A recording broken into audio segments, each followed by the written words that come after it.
Bonjour, bienvenue dans Femmes et Pouvoir, l'émission qui met en lumière des femmes qui savent lier pouvoir et féminité, mais surtout l'émission des femmes qui osent changer le monde. Notre invitée du jour s'appelle Danielle Henkel, on ne la présente plus, mais je vais quand même me forcer de faire cet exercice pour quand même donner quelques éléments de son parcours juste incroyable. Danielle Henkel, tout d'abord, bonjour. Carole, merci. Merci de me recevoir. Merci beaucoup d'avoir accepté notre invitation. C'est un grand plaisir de vous avoir. Vous êtes présidente fondatrice des entreprises Danielle Henkel qui porte votre nom. Vous êtes écrivaine à succès puisque vous avez déjà 3 livres à votre actif. Le dernier vient de sortir en novembre dernier, donc on en parlera tout à l'heure. Et vous êtes conférencière internationale. Vous êtes chevalière de l'Ordre national du mérite décernée par le gouvernement français. Oui. Vous êtes aussi médaillée d'honneur de l'Assemblée nationale du Québec et récemment championne canadienne du Women Entrepreneur Finance Initiative. Avec la Banque mondiale. Avec la Banque mondiale. Donc, Danielle Henkel, bravo. Merci. Et que signifie pour vous le mot pouvoir? Aïe aïe. Que signifie le mot pouvoir? Mais je crois que ce que ça signifie, c'est avoir le pouvoir de faire les choses.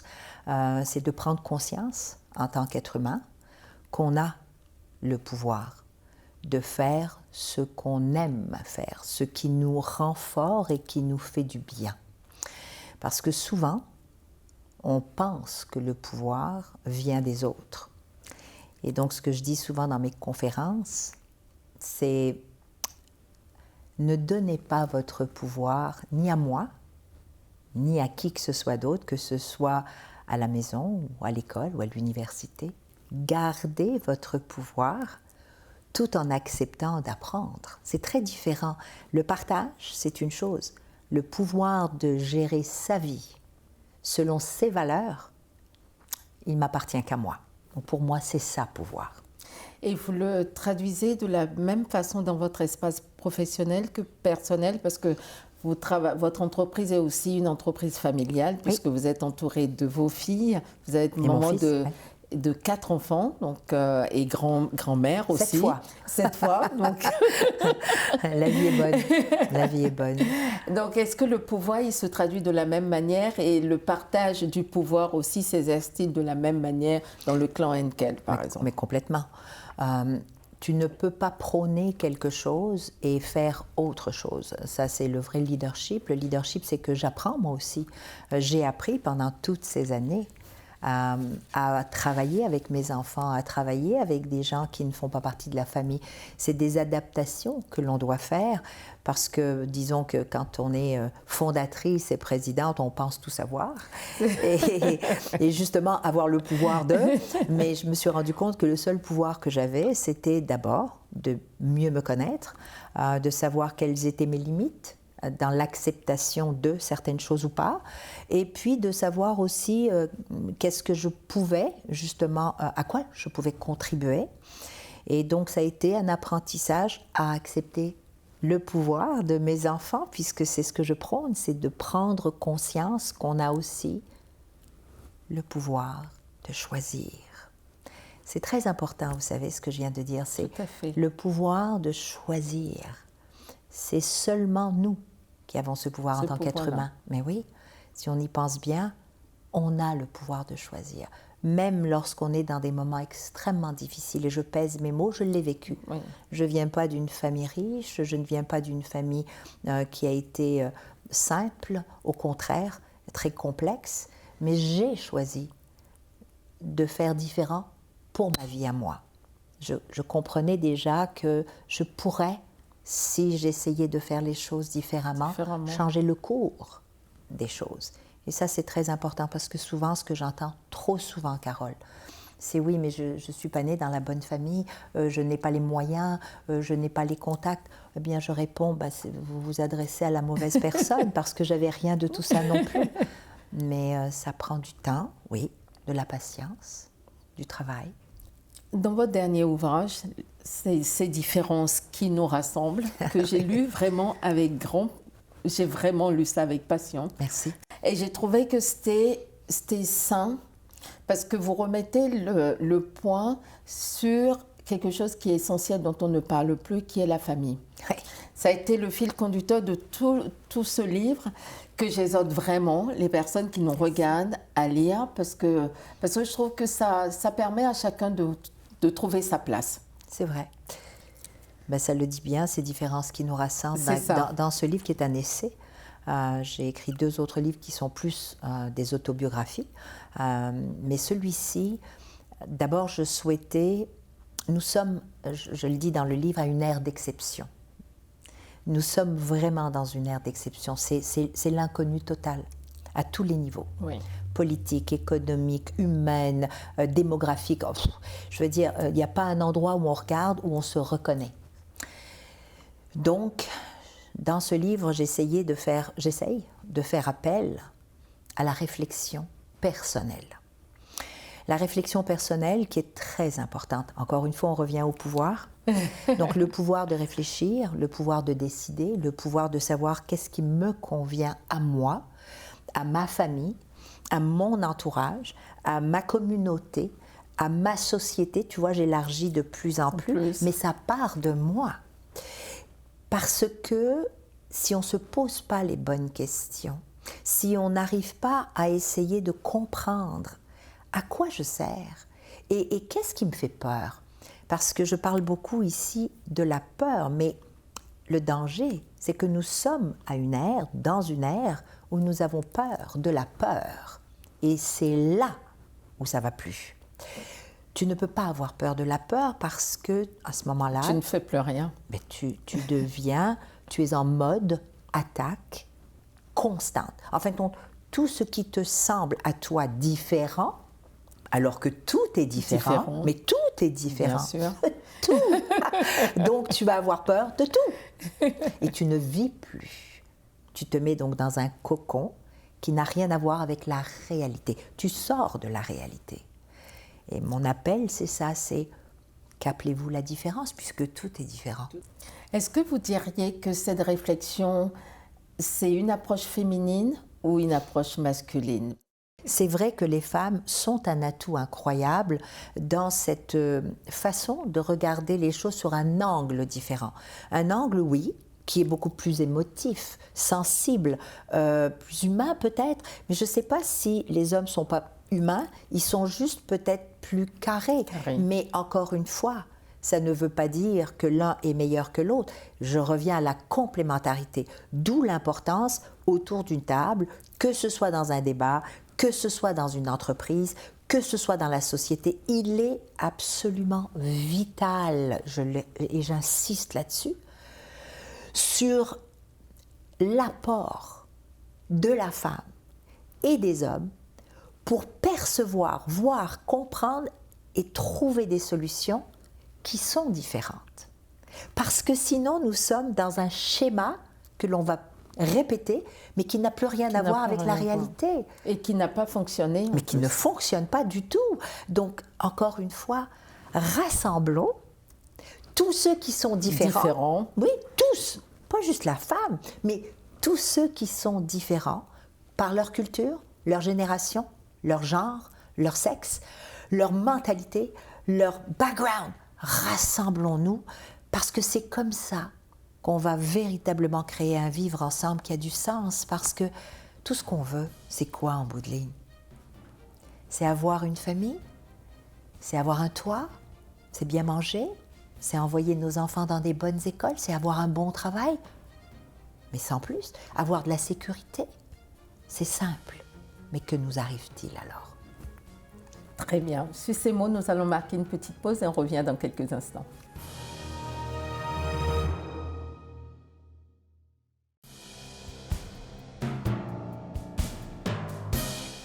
Nous sommes de retour avec Danielle Henkel où nous parlions de son ouvrage qui s'appelle « Ces différences qui nous rassemblent », de l'importance de la famille, de l'éducation, le sentiment de peur qu'on a dans notre société aujourd'hui.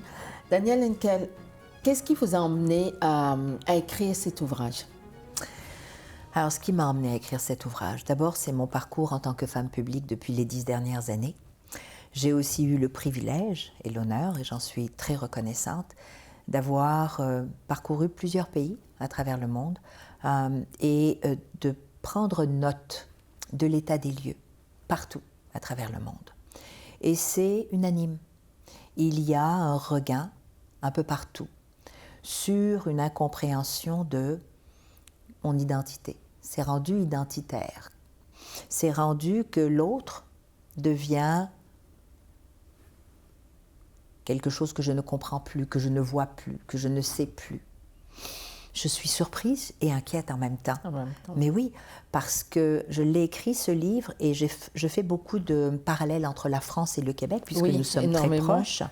Nous sommes très proches. Et là aussi, voyez-vous, c'est une des raisons pour lesquelles je l'ai fait, c'est parce qu'on pense que parce qu'on parle français, vous voyez, les perceptions.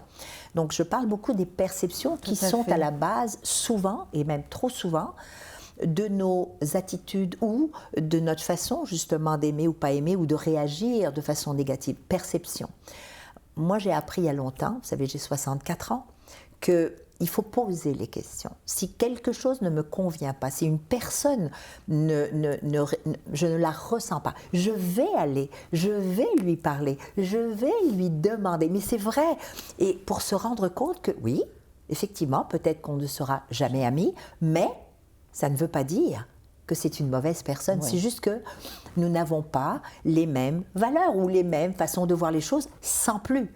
Et tu t'alourdis pas, tu mâchouilles pas tout le temps, je sais pas, je ne sais quoi qui passe pas. C'est pas nécessaire. D'abord, la vie est trop courte, puis j'ai envie d'avoir du plaisir, mais c'est ça. C'est pour ça que ce livre-là, je crois, est important. C'est parce qu'il peut-être remet en question ou remet en perspective le nous, le moi, et oui la famille, et oui les enfants, parce que l'éducation, pour moi, c'est très important. Mais c'est la base de tout.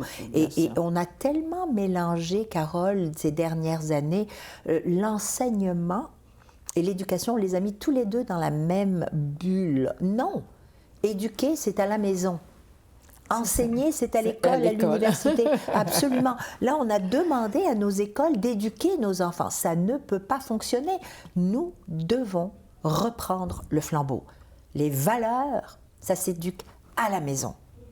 C'est les parents, c'est notre responsabilité, c'est notre droit et notre devoir. On entend souvent dire que les femmes qui ont du pouvoir, qu'elles ont dû sacrifier quelque chose. Qu'est-ce que vous avez sacrifié, Danielle Henkel?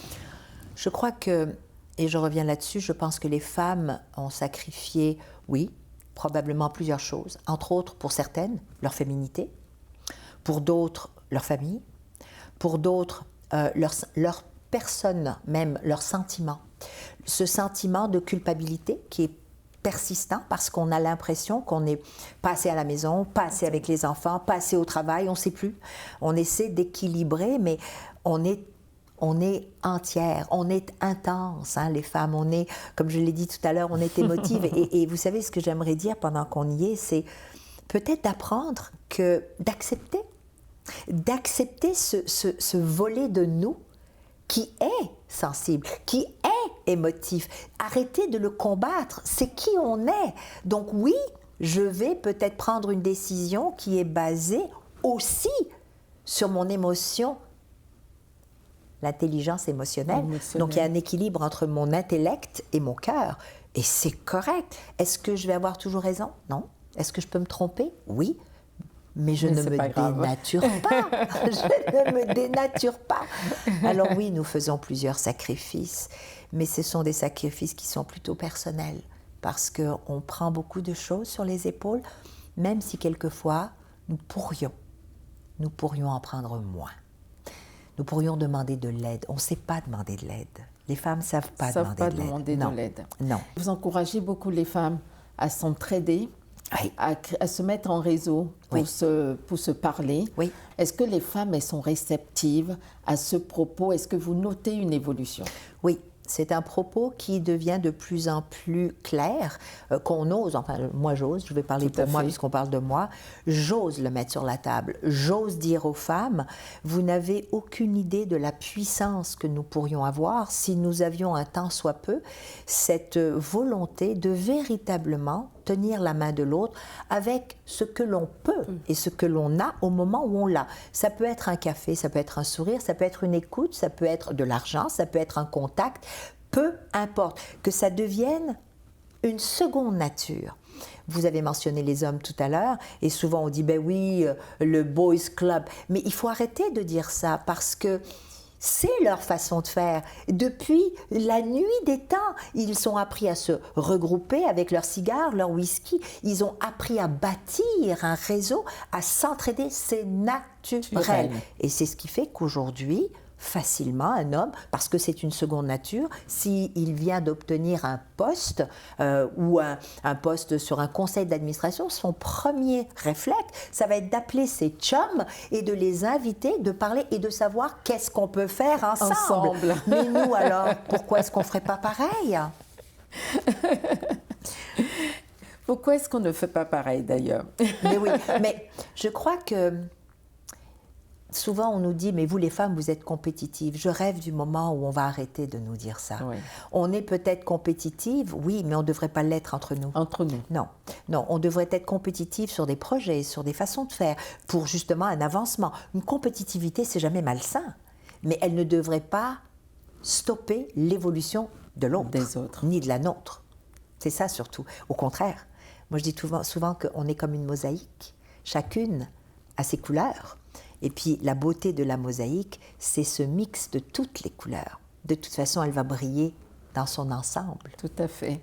Et ça rejoint toujours ces différences qui nous rassemblent. Qui nous rassemblent, tout à fait.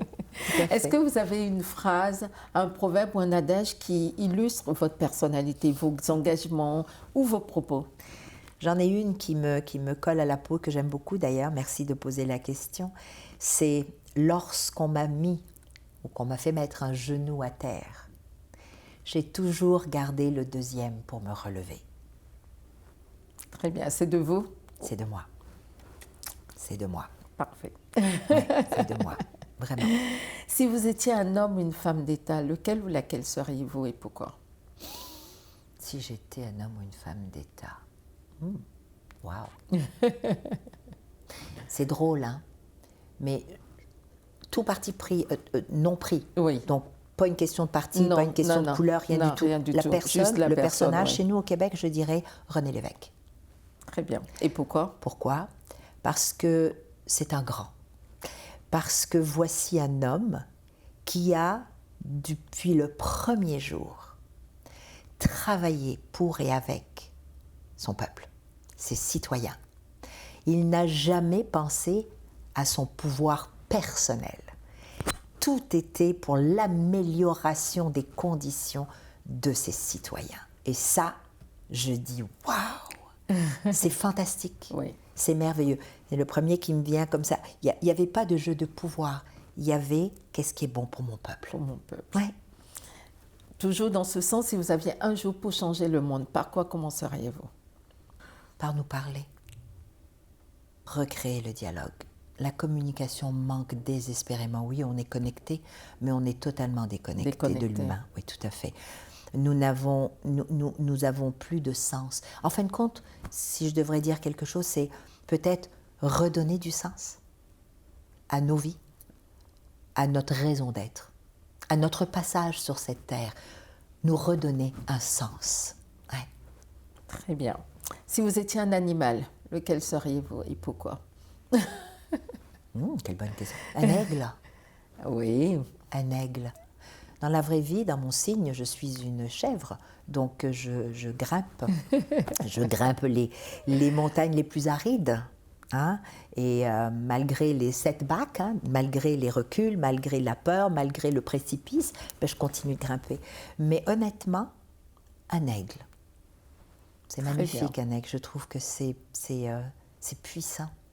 Ça a une vision, ça a une force du regard, peut voir sa proie à des kilomètres. C'est très rare qu'il le rate en plus. C'est rapide. C'est très rapide. Ses ailes, c'est somptueux, c'est majestueux plutôt. Ouais.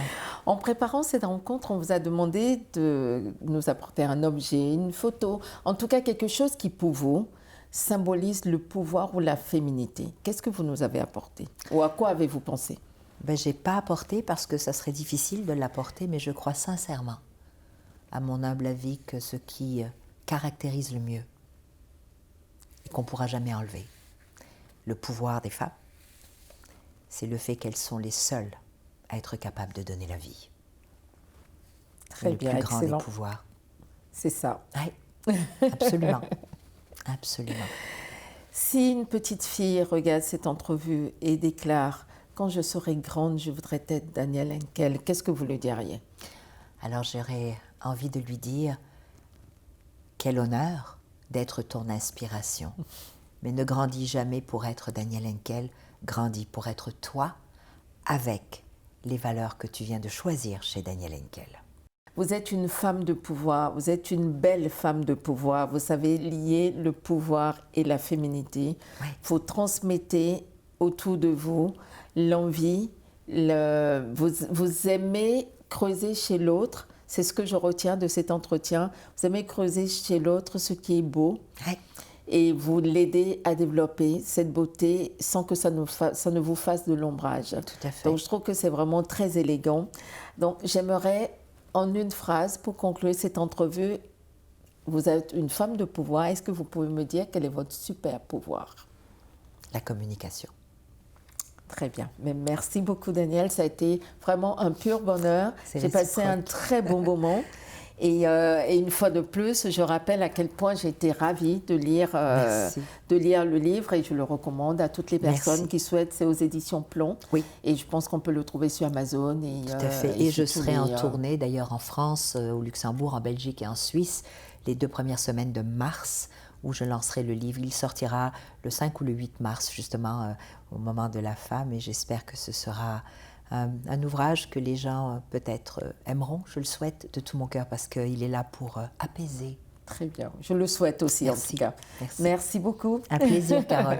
Merci et bon succès à vous. Merci. C'était Femmes et Pouvoir, l'émission qui met en lumière des femmes qui savent lier pouvoir et féminité. Si cette émission vous a plu, n'hésitez pas à nous soutenir en allant sur tous nos réseaux sociaux, Facebook, Instagram, Twitter et LinkedIn, mais aussi sur notre chaîne YouTube. Et je vous dis à très bientôt. Ah oui, aussi, si ça vous a plu, vous mettez un pouce bleu, vous likez, vous soutenez, vous mettez des commentaires. Et voilà, vous mettez un gros cœur.